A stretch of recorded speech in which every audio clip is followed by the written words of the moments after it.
Hello, and welcome to NCSL's webinar on the post-election briefing. My name is Ben Williams, and I am a policy specialist in the elections and redistricting team at the National Conference of State Legislatures. Just to go over a couple of details about what you all can expect today. I know it's been over a year since it seems like the 2020 election began, and it's hard to see, hard to believe that it actually is over. So as we tabulate the votes, I know that you all are anxious to hear about the different results that have gone on around the country, how Americans voted in this election, and what we can expect moving forward in terms of policy and the nation's deliberative bodies. So first, we're going to be hearing from Wendy Underhill, who is going to be speaking about the election administration side of this election, voting by mail, the processing of ballots, the things that you've heard on the news over the past couple of days. Then we will hear from Amanda Zock, who works in the elections and redistricting program here, and she's going to talk about the ballot measures that people voted on across the country and what the results could mean for policy and the trends in the country moving forward. Then we'll hear from our executive director, Tim Story, who is going to go through the results in more detail, and we'll break down the partisan ramifications of the election and where we could see Republicans gaining or losing and Democrats gaining or losing as we move into next year's legislative sessions. And then we are going to hear from Stacey Householder, who is going to talk to us about leadership changes in the various chambers, which I know is of interest to many of you.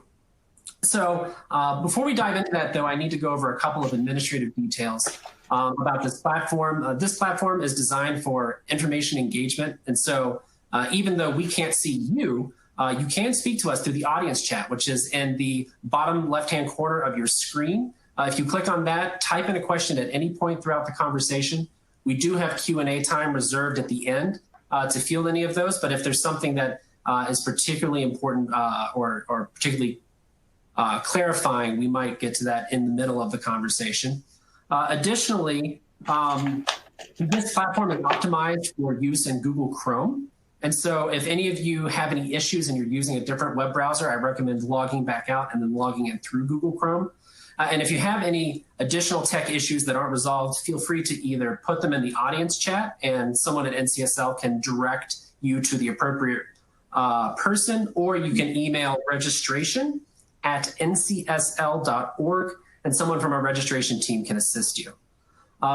With that, if you have any other questions, just post them in the audience chat and I'm happy to answer them, but I will turn it over to Wendy, who is going to talk about election admin. Wendy? Oh, thank you, Ben.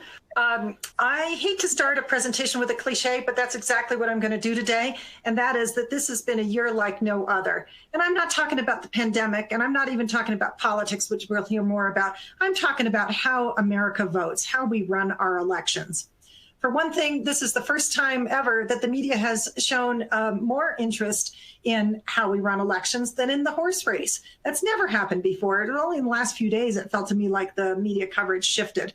And now that the voting is over, there's still a huge interest in everything related to post-election processes, including, for instance, recounts. So the first thing I would like to say about how things have shifted that makes this such an interesting thing this year is that more voters than ever before are voting absentee or by mail when they get the chance to do that. And of course, that was driven by COVID. And COVID drove a lot of other changes earlier in the year as well, including delaying a number of primaries, state and presidential primaries. So change has been the message for the year. And yet, what does this look like? Well, if you're in an election office, this is what it looks like. It looks like absentee ballots are flying in every which way. And the question was, how could they all get processed? And so election officials have had their hands full. And I could use words like torrent or avalanche or tsunami, or just remind you about Harry Potter and his invitations to go to Hogwarts. But let's take a look at a couple of numbers, and that might tell the story in a different way. So this is election 2016, and in person, 76% of the voters voted that way, and about a quarter of people voted absentee. And now in 2020, it's not the reverse, but only 4 out of 10 voters voted in person this year, and almost 6 out of 10 voted absentee. So that is a really huge shift in how America votes. And in some ways, it's the continuation of a trend that's been going for at least 2 decades of more people choosing to vote absentee. But obviously, when COVID hit, it was a turnaround. I've never seen that kind of change as quickly as took place this time. Still, and many states felt like they were running 2 elections, the in-person one and the mail one. And so there will be a question for legislatures in the future. Do they want to continue with this, or do they want to return to more normal voting as we've done it in years past? So the second thing that I want to offer about this year's election is that turnout was absolutely huge. It was, I can't see it on the slide. Oh, yes, I can. 66.4% of voting eligible people voted this year. And that is the highest since the turn of the last century, by which I mean 1900 was the last time we had turnout that high. So what do we make of the fact that there was high turnout? Well, there's a lot of things that can lead to turnout increases, and one is high-profile races. Now, I realize those words seem so calm and quiet, but you know what I'm talking about. We had a highly contentious presidential race. President Trump was a candidate like no other. Vice President Biden was holding his own, and as you well know, was the victor in the end. But the intensity of that election certainly drove people. And on the next bullet where I've said skepticism and enthusiasm, what I mean is that in the past, people have been skeptical about whether their vote mattered and therefore stayed home, or they've been enthusiastic. And this year, of course, we got enthusiasm.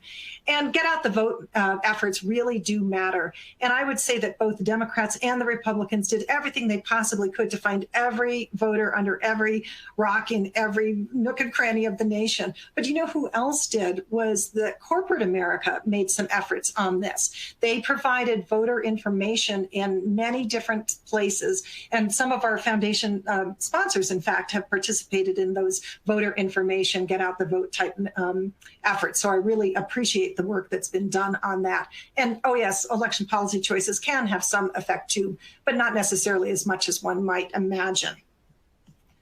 So elections have timelines, and that's something that we didn't really seem to pay much attention to in previous years. It used to be seen sort of like the election was one day, an event, kind of like running a wedding. Well, no, they have timelines. And on my first bullet point here, the first day of voting was actually not on Election Day. It was September 16th. And that was 46 days prior to Election Day. That's when the first absentee ballots went out around the nation. And then, of course, you get Election Day. And then the last ballots that can be accepted will come in California on the 20th. So that's still off into the future. These are ones that are postmarked by Election Day and probably come from overseas voters. So don't worry that people are still filling out ballots. And then the last day for certifying election results, it depends on how you ask this question, but I'm just telling you it's in early December. And the Electoral College meets in middle December. Congress counts those electoral votes in January. And then in January, we have swearing-in ceremonies in state capitals all across the nation. And of course, there's one in DC as well. So elections have timelines. They also seem to have lawsuits. And this is something that's new and different this year. My colleague, Brian Hinkle, counted up the lawsuits that had been filed before Election Day, because, trust me, the lawsuit, the tsunami, predates COVID-19. It's been going on for a while this year. 450 cases before Election Day. At least 19 have been filed since Election Day, and more of those are on their way, or at least we're told that by the press. And this level of courtroom action in regard to elections is another indicator that legislatures will probably be very busy next year thinking about what were the things that were contentious, what were the areas where perhaps the law wasn't crystal clear. So I do expect that the amount of litigation will drive more legislation.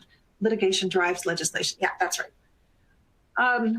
But there are some things that didn't happen this year. And on the left, I put the ones that didn't happen. And on the right, I've put what did happen, and that's calm waters. I got to tell you that from where I'm sitting, just looking at the administrative side of elections, it was actually a surprisingly calm year. There's never been an election that took place where something didn't go wrong, where there weren't some snafus and oopses somewhere, but there were fewer this year than usual. And frankly, I think that they were fewer oopses literally because there was so much attention on election administration all along the way.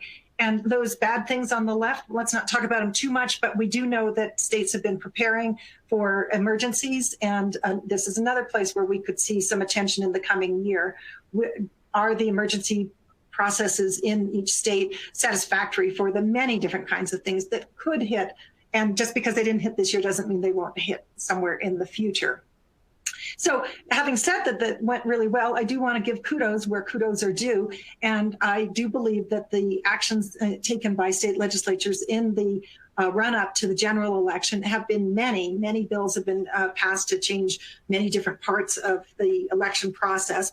And in addition, state and local and even individual election workers, secretaries of states right down to poll workers, all did an amazing amount of work this year. I'm pretty sure that everybody on that side of the equation is going to have to hibernate for a whole month to recover. But it was because of the work that got put in and the attention paid to election administration that in general we did very well this year with the election. So 2021 and beyond, I'd be interested in what you all might think. And if you could put some things in the chat box, that would be great, about what could be going on legislatively or administratively with elections. I know there's a lot of news reports now on contentious things like recounts. We do have a web page on that, like certification. We've got a web page on that. Just about anything. We know what the 50 states are doing now. What they'll be doing in the future is a little harder to predict. I do have three ideas for you and caveats all around. I don't really have a crystal ball. But the first is that states will be in the position of having to decide whether they want to continue to encourage absentee voting or if they want to return to encouraging voters to vote in person primarily. Now, states can require one way or the other, but in almost all states, there's a hybrid system. And the question is, where do you put more emphasis and where do the voters want to go? The second is that I think states are going to be considering the role of the legislature in relation to the role of the executive branch. We had this big emergency, the first one since 9/11 that hit many states, and states had to say, whoa, who's in charge here? So it was an opportunity to think about what are your priorities in who's in charge of what in the case of an emergency, and that can be changed next year. And I'm guessing states will be looking at that in regard to elections, but also more generally in terms of state governance. And then the last is that states will continue to fine-tune their election policies. If you went back to the year 2000, an awful lot of election decisions were made on the fly at the local level, and there wasn't a lot of standardization within any given state. And that has slowly changed over 20 years. There's more and more state-level decision-making as questions become finer and less level decision-making at the local level.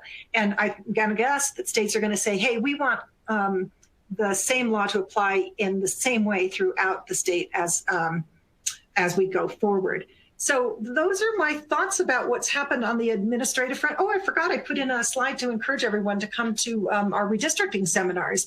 Ben is an expert on this as well, so feel free to jump in on that, Ben, when the time comes. But in January, that's a big meeting online. Everyone's welcome. And with that, here's my contact information. Happy to take questions now or anytime in the future. Thank you so much, Wendy. So, Wendy, we have one question from Fred, who asks, do you think large percentages of absentee and early voting is here to stay post-COVID-19? Well, I am loath to make too much of a prediction because this year has been like no other. So it's hard to say all the way around. But I will say that the trend has been over the course of 20 years towards more mail voting. So it's been with a few states moving to all mail elections. There's 6 of them, including Colorado, where NCSL is headquartered. And many other states have used permanent absentee lists that make it easier for an individual voter to decide that they'd like to always vote absentee. And other states have been making portals so that an absentee ballot can be requested online. And so the emphasis on allowing voters to make that choice has been creeping up even before this year. So I would say that it will continue. Whether it'll continue at the same steady increase that we've seen over 20 years or take a sharp spike upwards is yet to be determined. And I think the attention on mail voting has also brought up a lot of points about it that really do need to be decided before the election is run. One that comes to mind is, can you take your ballot back? And another that we heard lots and lots about at NCSL is whether a person who votes absentee in a perfectly legal way should die before election day. Does their ballot count? Those kinds of fine decisions are ones that states are probably going to be looking at if they do want to encourage more mail voting into the future. Wonderful. Thank you so much. I see that Farah and Tom, you've asked questions as well. Unfortunately, Wendy has to go on to another call pretty soon. So what I'm going to do, if it's okay with the two of you, I'll copy down your questions, email them to Wendy, and then she can follow up with both of you later today, if that's okay. And with that, Wendy, thank you so much for that presentation. It was wonderful and very informative. You're welcome. Thanks, Ben, and have a wonderful time together. I'm going to stay on for a little bit longer. Okay, thank you. So with that, I'm going to post Wendy's email in the chat box. So if anyone has any further questions, they can reach out to her directly. But for the moment, I'd like to turn it over to Amanda Zock, who's going to talk to us about the ballot measures that people voted on last Tuesday. Amanda? Great, thanks, Ben. So as Ben said, I'm going to talk about the ballot measures, and those are the policy questions that voters got to decide this election. And the ballot measures matter to us because they give us a sense of what changes and policies voters want, and that may be indicative of what we will see in the next legislative session. So we can actually think of ballot measures as voters' opportunity to legislate. And there are three main ways that questions or measures get on the ballot. Many are referred by legislatures, some come from citizens, and a small handful are known as popular referenda. And that's what we can think of as the kind of angry voter option. A popular referendum is when voters so dislike a newly enacted law that they seek to repeal it. They aren't very common. When they do happen, it can be a bit like a slap in the face for the legislators, and it's not necessarily something that they forget. Though, are the most common form of ballot measure because all states can do it. And in all but one of the states, that's Delaware, changes to the Constitution must go before voters. So on this map, you can see the 24 states in orange that provide a citizen initiative process. Some of those states also allow the popular referenda that I mentioned. And then 2 states in teal, it's Maryland and New Mexico, they each only have the process for the popular referendum, though neither had any on the ballot this year. You'll see that the states with the citizen initiative and popular referendum processes are clustered in the West, and that's an artifact of the settling of our nation in the progressive era when many territories became states. Each of those orange states has its own process for how citizens can put a measure or a question on the ballot, and some states have an easier process than others. But that's not to suggest that it's ever easy. Far more ideas are generated than ever make it to the ballot. So why do voters pursue citizen initiatives? What are the pros of this process? Initiatives can be used to tackle issues that aren't, addressed by elected officials. So marijuana is one that often comes to mind. Initiatives can also be a way to engage voters on important issues or to increase voter turnout. They may also be used to hold elected officials accountable. But from a legislative perspective, and that's what we focus on here at NCSL, is that laws created through the initiative process have some drawbacks. In fact, it's fair to say that many of the lawmakers that we serve don't like initiatives because they can circumvent the legislature. Initiatives may result in not vetted through the legislative process. We know that some measures, when they may have unexpected consequences. Campaign spending is also usually unlimited and can be hard to track. Voter info can be inadequate, especially for complex issues. And significantly, it's not always citizens or voters pushing an issue. It can be groups, organizations, corporations, sometimes people or voters from outside the state, and that makes the citizen part of the process a little less clear.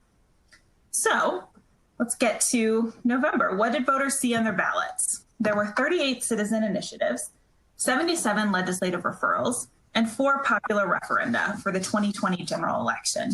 And there were about 8 ballot measures that were also voted on during the primaries. So for the general election, that's 124 measures. And for those doing the math, you'll see that these numbers on the screen in front of you only add up to 119. And that's because Washington has 4 non-binding advisory questions. And Iowa had an oddball, an automatic ballot question that occurs every 10 years and asks voters if they want a constitutional convention. This year, they said no thank you, which they usually do.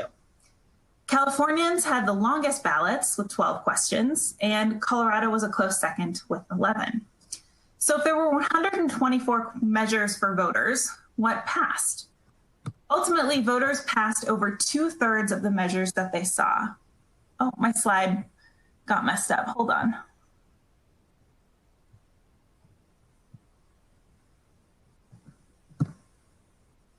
Okay, passed 2/3 of the measures that they saw. So 25 of the 38 citizen initiatives passed, and at least 50. That's about 75%, and these typically pass at higher rates than citizen initiatives, so no surprise there. 2 of the 4 referenda passed, and I should add that 1 that was on the ballot, actually the votes weren't counted, and that was in Arkansas.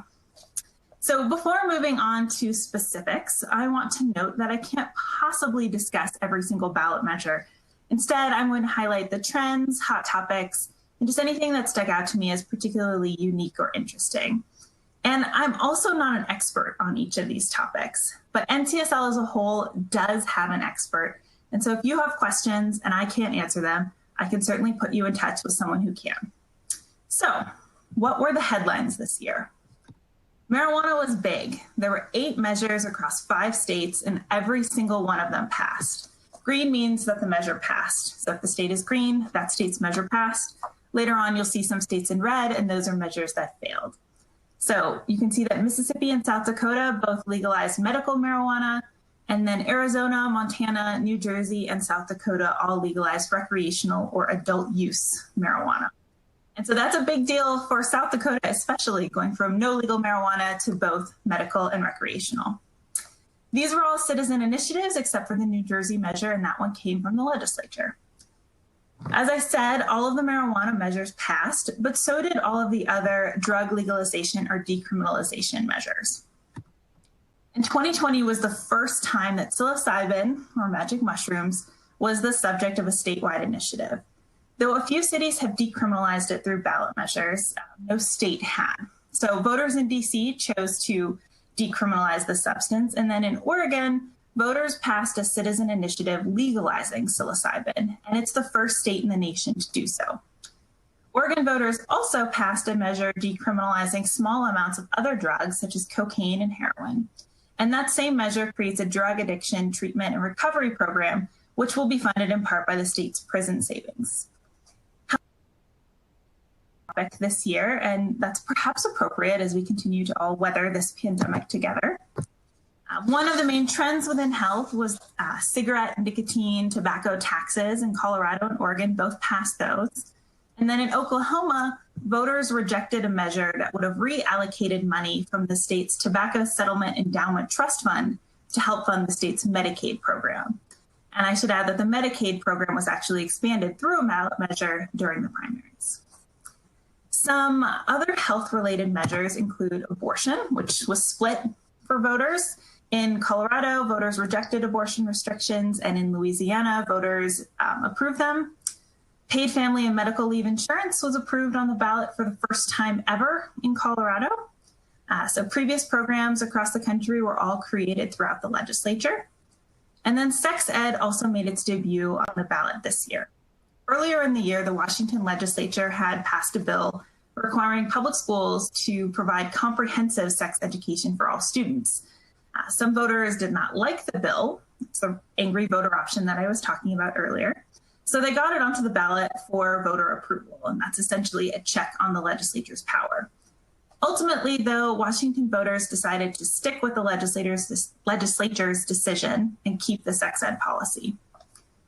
Criminal and civil justice were also big topics this year. The voters did ultimately reject a number of these measures.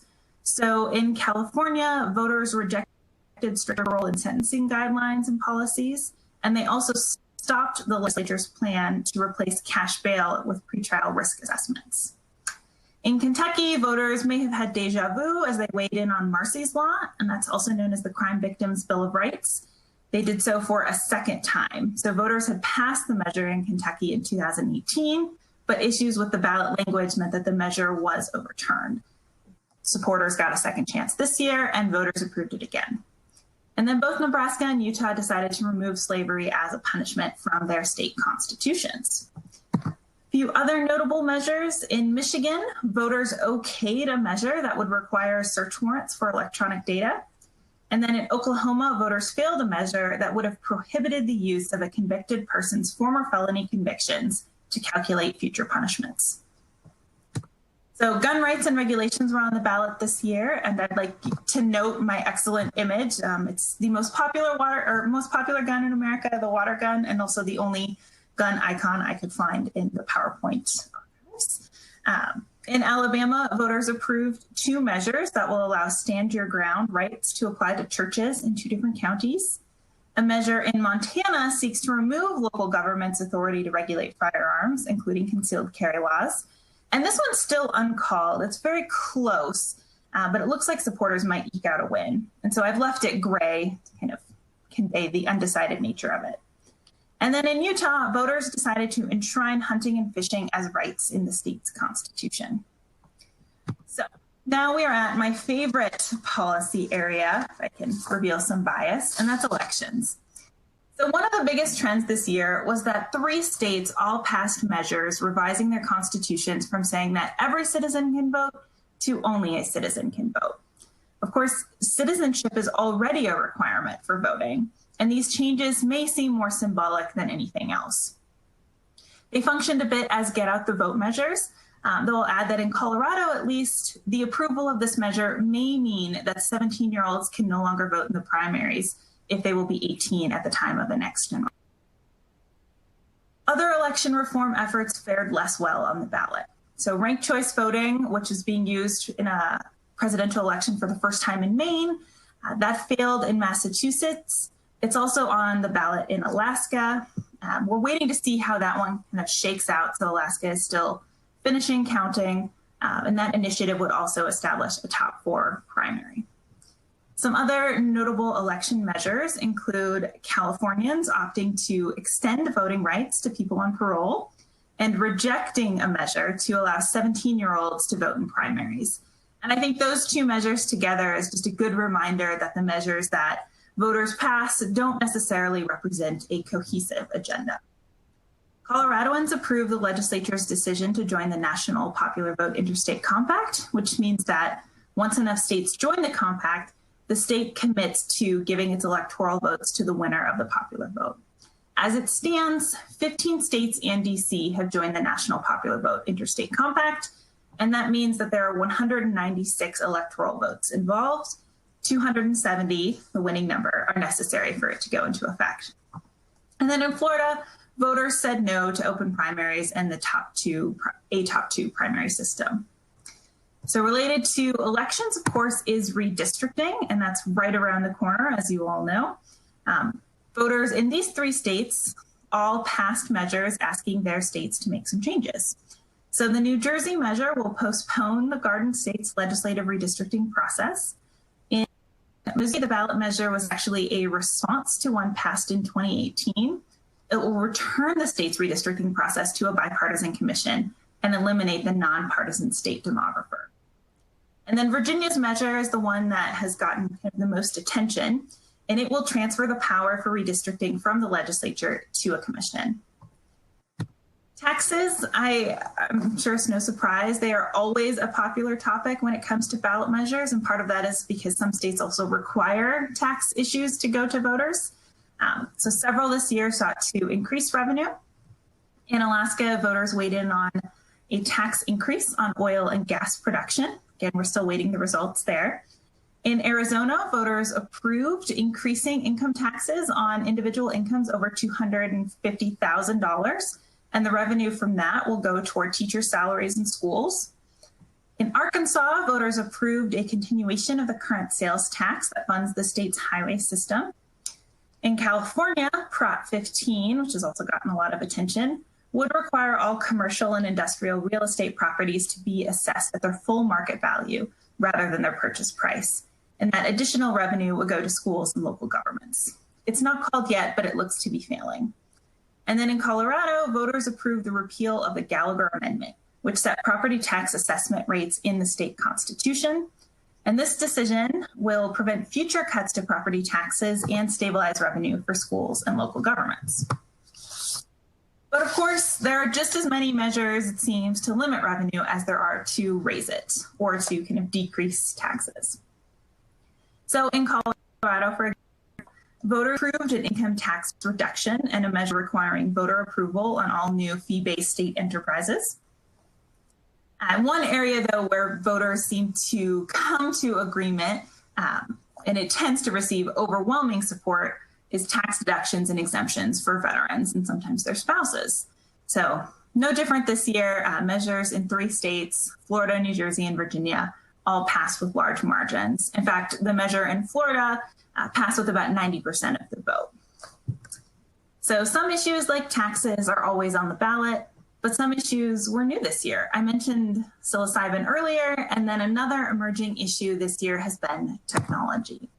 So California's Prop 22 passed, and that is a measure that would require app-based transportation and delivery drivers, such as those who drive for Uber or DoorDash, to be classified as independent contractors and not employees. This has been the most expensive ballot measure campaign in American history, so about $200 million have been spent, with most of it on the pro side.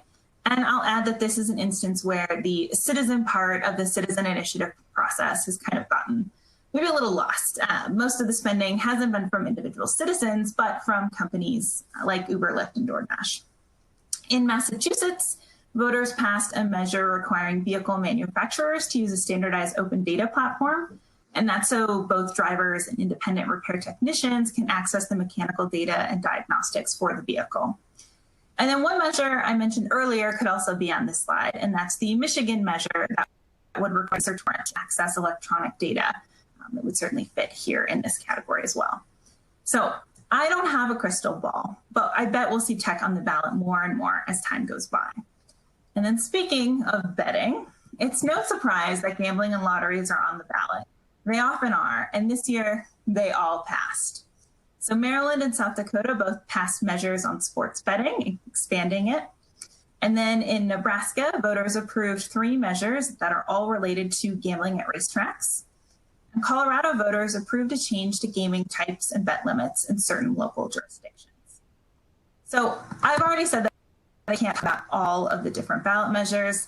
And let's be honest, some aren't the kind to make the headlines. But if you do want to know about those, you can go to NCSL's statewide ballot measures database and find out more about every single measure this year and in the past.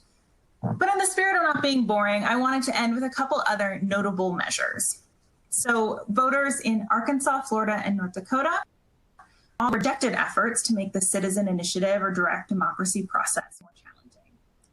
An effort to overturn California's affirmative action ban has failed. In Colorado, voters approved a citizen initiative to reintroduce gray wolves, and it's the first time voters in any state have had a say in bringing back an endangered species. In Florida, voters passed a citizen initiative to raise the minimum wage to $15, and similar measures in the last 5 years have all passed. Puerto Rico voted yes on statehood, and this is the 6th time that voters have weighed in on the statehood question since 1967, though it is the first time that voters have given a definitive yes to the question. Further action, of course, rests with Congress on that issue. So Rhode Islanders also decided to change the state's name. So don't worry, they'll still be Rhode Island, but the state's official name is the State of Rhode Island and Providence Plantations, and voters chose to remove Providence Plantations from that official title. And then the last highlight I have for you is from Mississippi. So Mississippi voters approved a new state flag. The legislature had decided to retire the previous flag because it contained the Confederate battle emblem.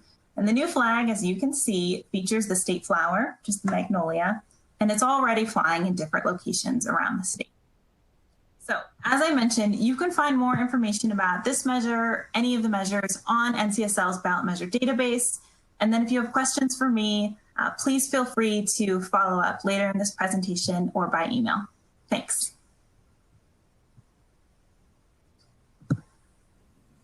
Thank you so much, Mandy. So if anyone has any questions about ballot measures, feel free to put them in the audience chat. As I mentioned at the start of the presentation, we have time reserved at the end for Q&A. So Mandy will take any questions at that time. And with that, I think we're ready to get to the details about numbers up and down in state legislatures. Tim, are you ready for the election analysis? We'll take any questions at that time. Yeah, I'm ready to go. Ben, thank you a lot. And thank you everybody on the call from the foundation. We really appreciate your support. We are able to do a lot of this kind of analysis because of the partnership we have with the NCSL Foundation for State Legislatures. And thank you for supporting Caroline and her efforts to communicate with you. And please never hesitate to reach out to myself or to Caroline or any of the staff on this webinar. And if we can be of a specific service to something you're working on, we've done a lot of that actually over the past few weeks, and we really love that and enjoy doing that. So I'm going to go over to my set of slides now. Hopefully you're seeing those. We're going to start with the big title for the post-2020 analysis is 2020 Steady States. Remarkably little change. That's going to be the big theme. It's hard to say, like, get really excited because I'm about to tell you that hardly anything changed, but that's really the story of this election. So I'm going to hit on this fairly quickly. I have all credit to Wendy Underhill, who came up with this frame. I think she's exactly right. And you'll see as I go throughout these slides, if you haven't already seen in our blogs and our web pages and our town halls and upcoming podcasts, we're trying to communicate this on a lot of different levels.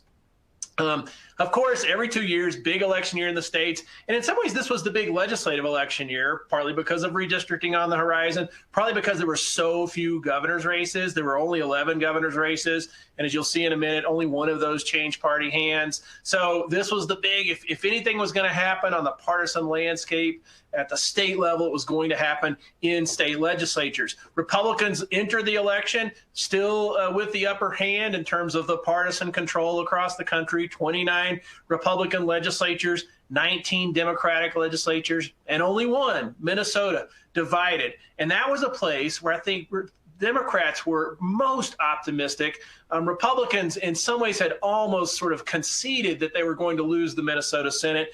But look what happened. This is the post 2020 election, and you have to be paying really close attention to see what changed, because the only change on this map to this point is that New Hampshire switched from Democratic control to Republican control. So the altered legislatures in the 2020 election is only the 2 chambers in New Hampshire. So that is remarkable on so many levels.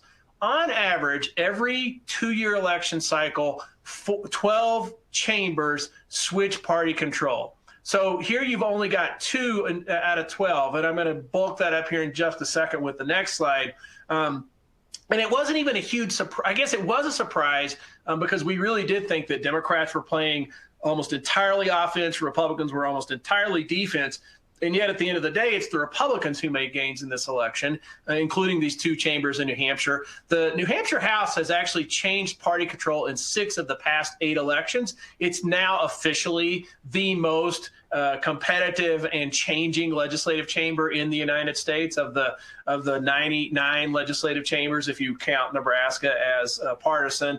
Of course, they run on a nonpartisan basis in Nebraska. It is a unicameral, so there's only 1 chamber. But as we've said frequently on these kind of calls, there are more nonpartisan Republicans than nonpartisan Democrats in New Hampshire. So it's sort of a GOP state, even though they technically run as nonpartisan. So the only 2 chambers that switch are the New Hampshire House and the New Hampshire Senate. And in the New Hampshire Senate, it's still only like a one seat divide. It's like 14-12 now, I believe, or I'll look that up, but it's 2 seats. So 1 seat and it would be tied. So very close.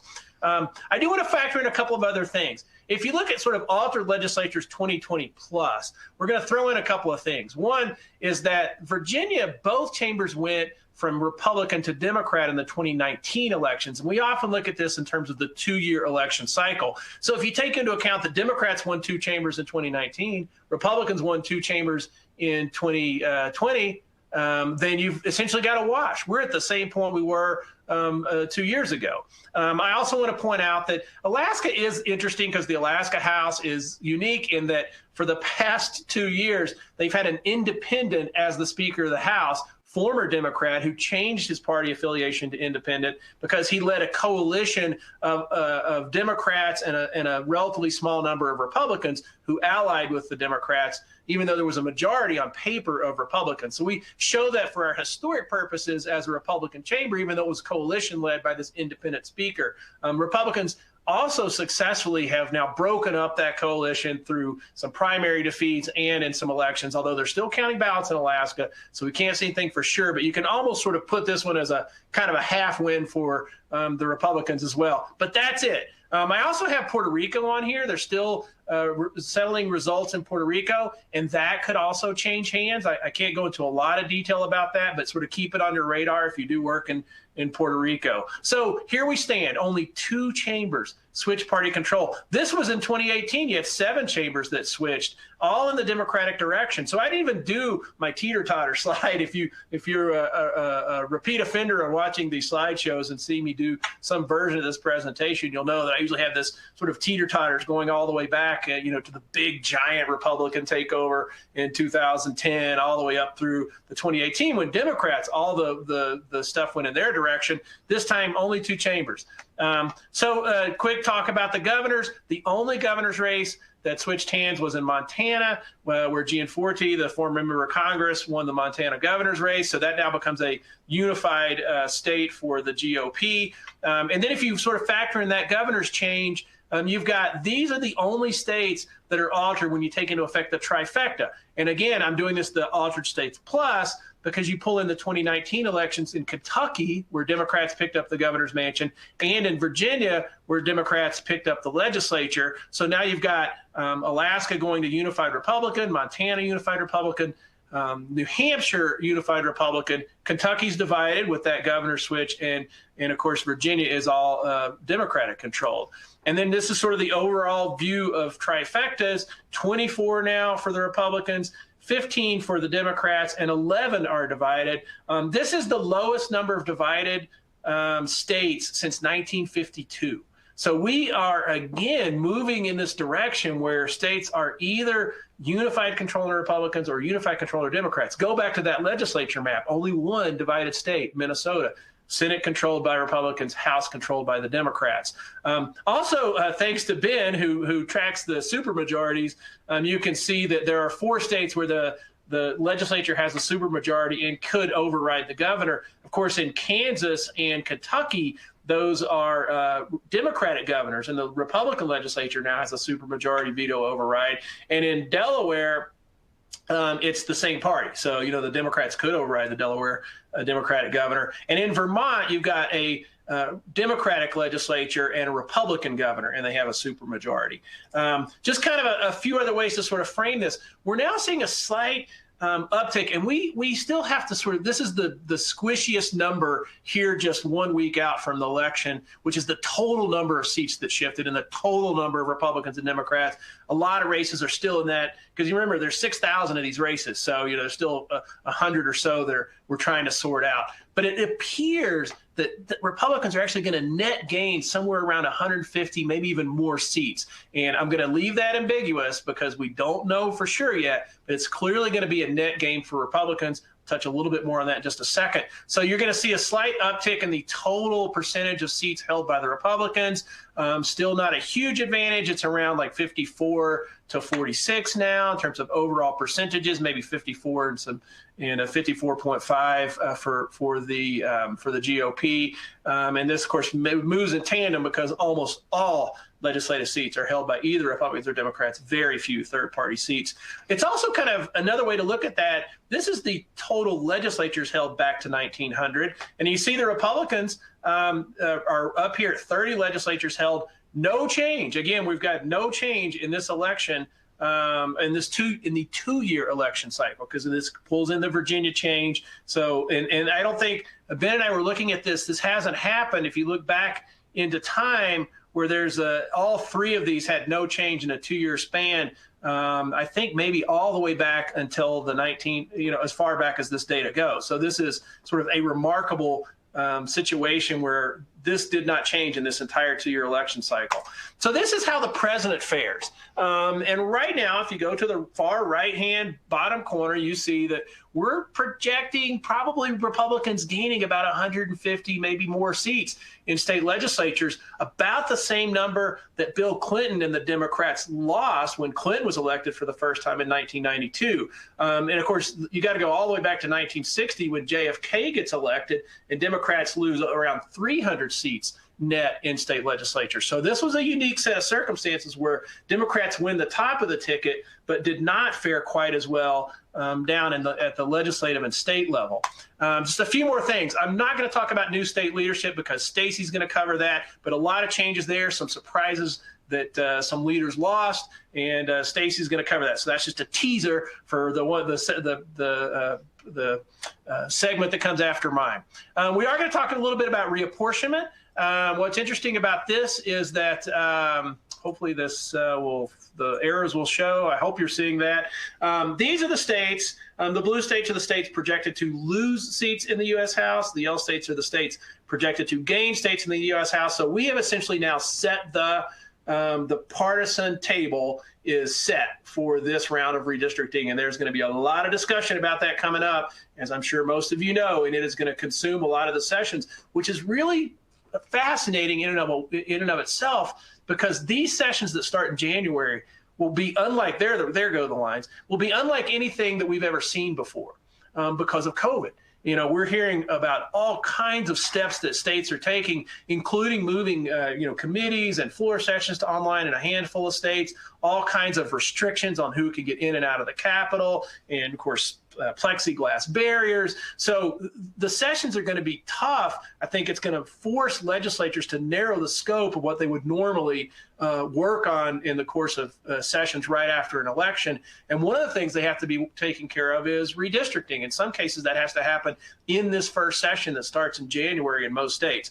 So it's going to be very unique. And by the way, when you factor in the commissions and who actually draws the lines and the rules, because like in some states, the limits on gerrymandering, like in Florida, are fairly severe, fairly limiting for what legislatures can do. So Republicans control all of Florida, but they do not have a free hand to just sort of gerrymander Democrats into oblivion there. So when you factor all of that in, like I said, take Florida out of the equation because of that unique law that's in the Florida Constitution, then Republicans have about 125 seats where they will have the overall authority over line drawing, and that's at the U.S. House level. There are 24 states where I think Republicans control the both legislative and congressional line. That's states. So 125 seats roughly. 125 seats roughly for the GOP and about 45 for the Democrats. So that's it about redistricting. And Ben and Wendy can answer questions about that as well. Here are the big takeaways. So I look at this election a little bit like trench warfare. There was so much, it was such a massive battle, astronomical spending relative to what we normally see in legislative races, especially in some of the really key states for redistricting where the Democrats had in some cases, big financial edge. North Carolina and the other big one, Minnesota. And yet, it all sort of very little ground shifted. So, the territory that either side gained is so relatively small, despite the great war that took place in these campaigns. So it just feels like there was so much effort, energy, and money put into it. And yet at the end of the day, not a lot of territory given up. And that kind of leaves us back where we are with, kind of the two parties and sort of holding firmly to the ground that they have. Steady states, like I said at the beginning, only 2 chambers flipped in this election, 4 if you go over the cycle. That's the fewest number of chamber flips in elections since 1944. And, the states really are. They're kind of clearly in one tribe camp, partisan posture or the other. Incredibly high turnout, and yet we're right back where we stood. So the big turnout didn't lead to any kind of major change. The era of the states continues on the policymaking front. I do think it's going to be a challenge. I'm hopeful that Washington will start to focus more on working together and compromise and solving America's problems. But I think that's going to continue to happen at the state level. I'm not incredibly optimistic about where Washington's going to go. So the turnover in legislatures was probably over 20%. Not a huge surprise. A lot of new legislators out there. As Wendy said, the election ran smooth, and this was one of her talking points. I wanted to leave it in to sort of reemphasize that. Redistricting is coming up. Don't forget that NCSL seminar on redistricting if you really want to get into the weeds about how it happens and why it happens and where it happens and who it happens with and to, all your who, why, what, wheres. And finally, I'm going to sort of leave optimistic. I know that the parties are at least 6 feet apart because of COVID and keeping their masks on. But I'm seeing a lot of signs that there's so many legislators who are really desperate to move beyond some of the incivility that they've been experiencing and the toxicity of social media. And I'm hearing that on both sides from folks. Now, of course, there are still going to be voices who that's all they want to do is fight to the death. But I think that we may be turning the page and looking, especially given the challenges of the economy and the COVID pandemic, that folks are really kind of hoping to maybe reset and start working together now that this election is rapidly fading into the rearview mirror. That's all I have. Ben, great job being our host. I'm going to pitch it back to you and happy to take questions.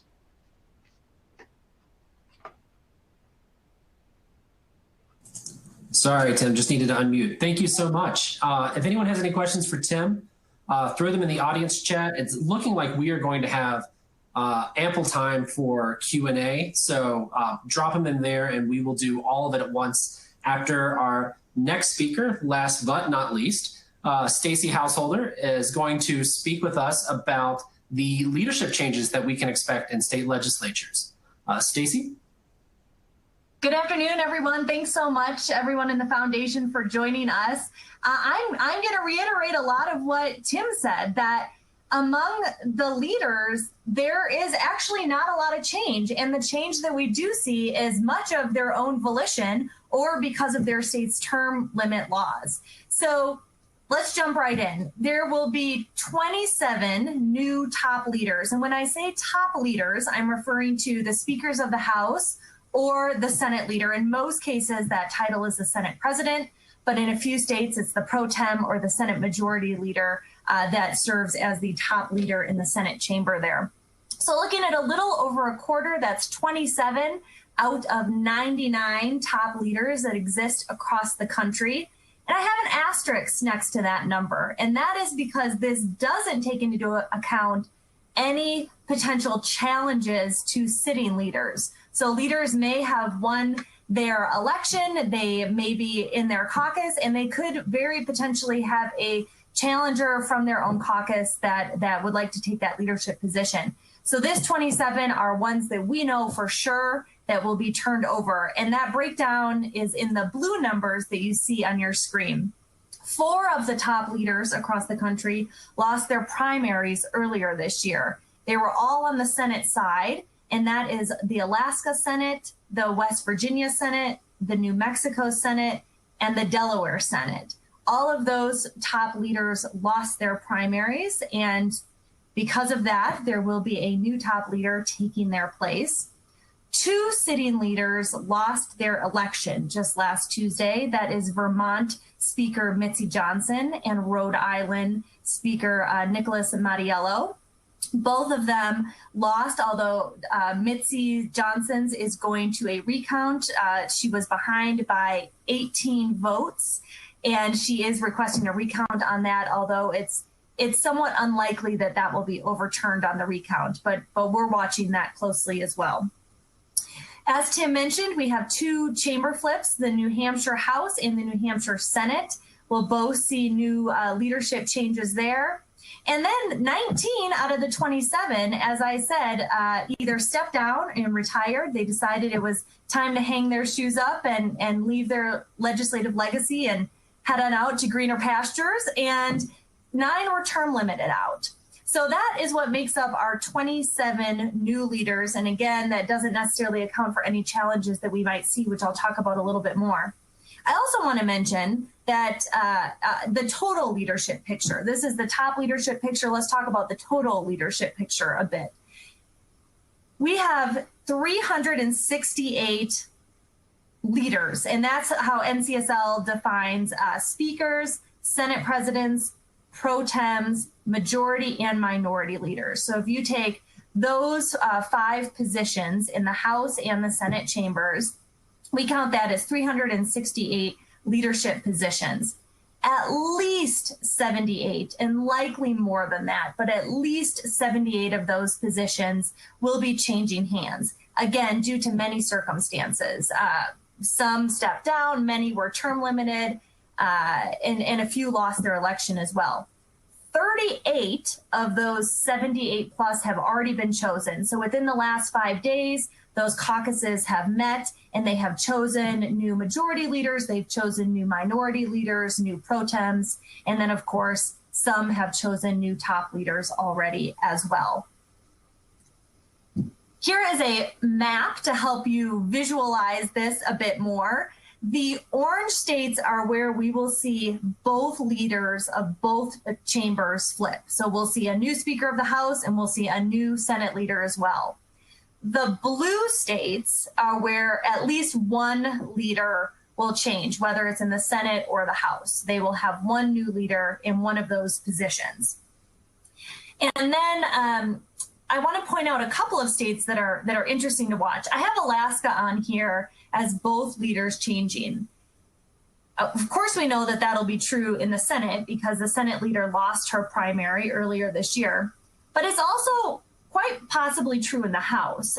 Speaker Edgman is the speaker, is the person who is an independent, and he led that coalition of Democrats and Republicans. But given the gains the Republicans made in Alaska on the House side, it's quite possible that if he chooses to run for Speaker again, he could see a solidly Republican challenger in that state. And it's quite possible that the Republicans will hold their caucus together and we would see a Republican speaker in Alaska. That is still to be determined. I have a star here on Wyoming because Wyoming's a bit of an interesting case. There are no rules for this, but traditionally the Wyoming top leaders have only served one term. And that means in the House, for example, the speakers served 2 years. They have bucked that tradition recently, just in the past 5 to 6 years. And we're waiting to see if they'll continue to buck that tradition again and if they'll stick with the same leader that they always have. So we're watching Wyoming to see what might happen there. The other race that I am closely watching is Nevada, the Nevada Senate leader. And in Nevada, the top leader is the majority leader there. She is in an incredibly tight race, although she has eked ahead a bit and it looks like she might pull it out, but it has yet to be called. So we are still watching Nevada to see if we'll have a leadership change there or not, or if she'll stay there. And then I'd also like to just quickly mention Connecticut as well. In Connecticut, 4 of the top leaders, so that's the Speaker, the Senate President Pro Tem, and the 2 minority leaders, 3 out of 4 of them actually left this year. They all decided to step down. So we will have some pretty significant new leadership in Connecticut, and they have decided those leaders already. So they have decided the new Speaker. Matt Ritter will be the new Speaker there. And in fact, he follows in his father's footsteps, who was a Speaker in the 90s. So a little fun trivia fact that you can share around the office there. I'm going to talk a bit about minority leadership, and then I would be happy to answer any questions. Here is the map of minority leadership changes, and a few that I would like to point out here as well.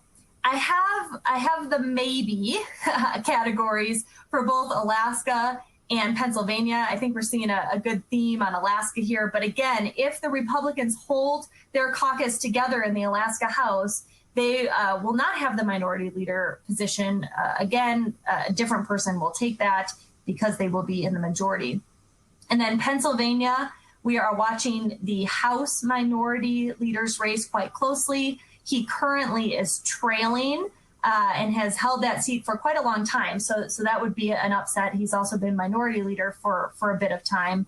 And it's possible that he will lose his election. So we are watching those two states closely.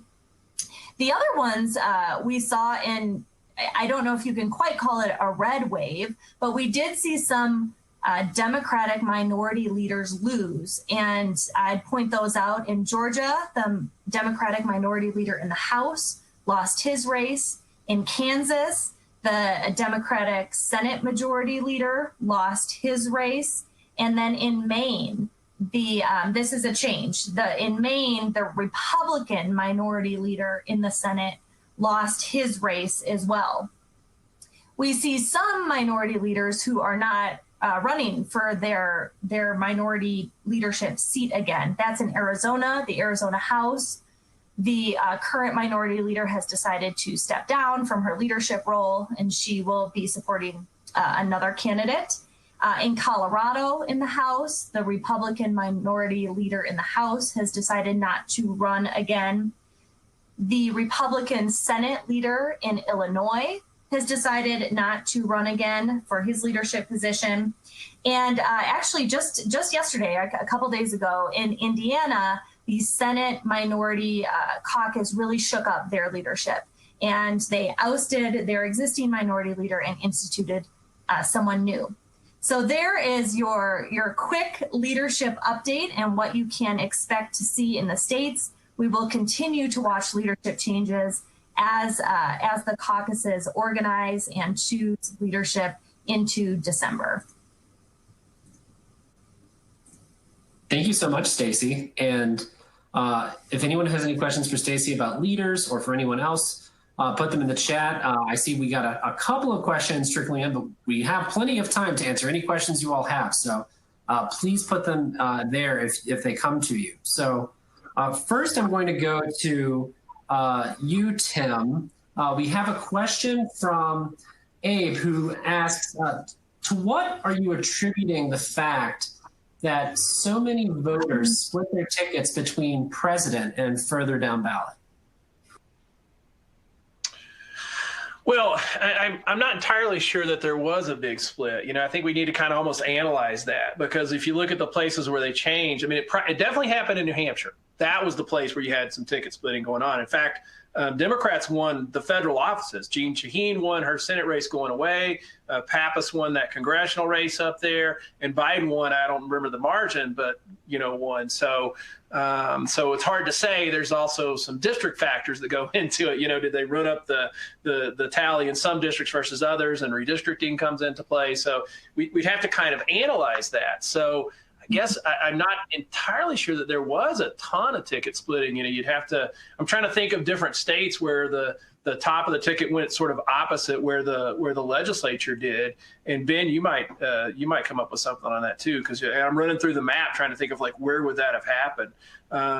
So I mean, I do think that there probably were some people who just kind of do that divided government thing, and these margins are so close that they went Democratic for Biden necessarily, and then came to the next level and went with Republicans and maybe people they knew.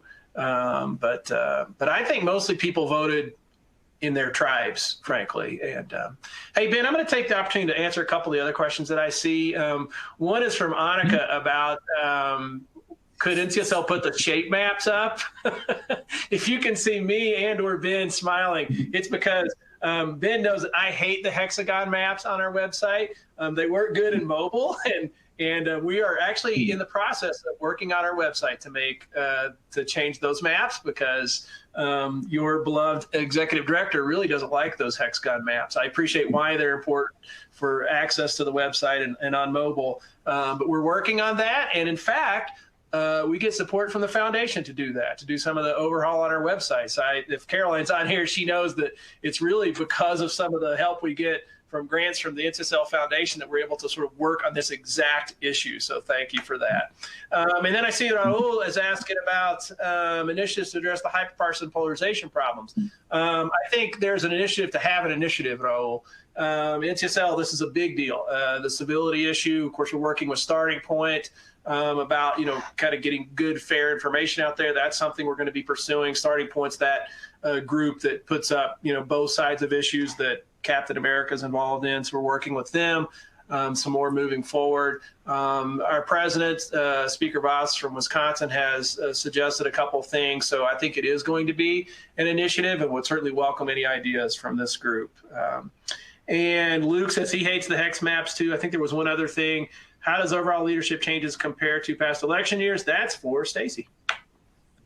And unfortunately, we've lost Stacy's feed temporarily, so we're going to try to get her back. But while we're doing that, I can answer that. I think. Sorry to talk over you, Ben.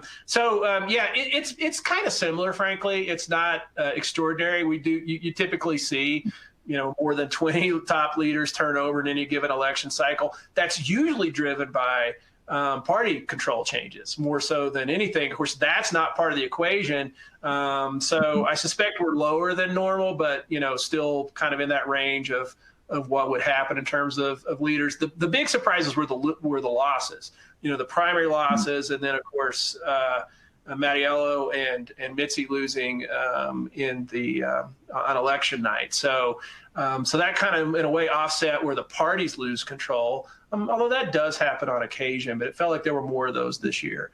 So I think it's not extraordinary leadership turnover. It's just baked in, part of the nature of the beast. Got it. Thank you, Tim. So Mandy, I'm going to turn it over to you now. We have a question from Kimberly who asks, do you think the citizenship measures that were passed this year will have an impact on absentee ballot voting options in those states? So as I said earlier, citizenship is already a requirement for voting, and these measures don't have any obvious effects on voter registration, which would be the prerequisite for getting an absentee ballot in either Florida or Alabama, or a mail ballot in Colorado, since Colorado is one of the states that Wendy mentioned that does all voting by mail, or the vast, vast majority of it. So not that I'm aware of, nothing that seems obvious or is being talked about at this moment. It seems more like a symbolic or even just small linguistic change, except for the potential complication of 17-year-olds not being able to vote in primaries in Colorado. And that's still unresolved. So. Okay, great. Thank you. So I don't see any other questions in the audience chat. I will mention that everyone who is on this call has agreed to be available to answer any questions that you all have and after this, as we always are. So feel free to shoot any of us an email about any of the topics that were discussed today, and we'd be happy to address those for you. And I think that there are a couple of other notes to make. First, the recording of this webinar will be available sometime later this week. You would log into this portal the same way you do when you logged in today, and then the recorded video will be there available to you. I believe the plan is to have that up on Thursday, so watch for it then. If you would like to have the slides that were used today between now and Thursday, when we'll update with the recording, if you go over to the resources tab, I believe that's at the bottom of your screen, you can go there and you can download a copy of the PowerPoint for your own personal use. With that, if we don't have any other questions, I'd like to say, first of all, thank you to our speakers today. Everyone, I know that we're not in a room together like we normally would be after an election, but let's give a virtual round of applause to everyone. To Tim, Stacy, Mandy, and Wendy for sharing their expertise with us. And I'd also like to thank all of you. If you're on this call today, that means that you are a member of NCSL's foundation, or you are a funder of one of NCSL's policy programs. And without your support, the work that we do here at NCSL would not be possible, or would you've expanded our ability to serve state legislators. And so we owe a lot to you. And so thank you for that. And if there's any way that we can be helpful in the future, as Tim mentioned earlier, please reach out to us, and whatever we can do, we will do our best to get an answer for you or get information your way. So with that, thanks very much, and I hope everyone has a good rest of your week. Bye-bye.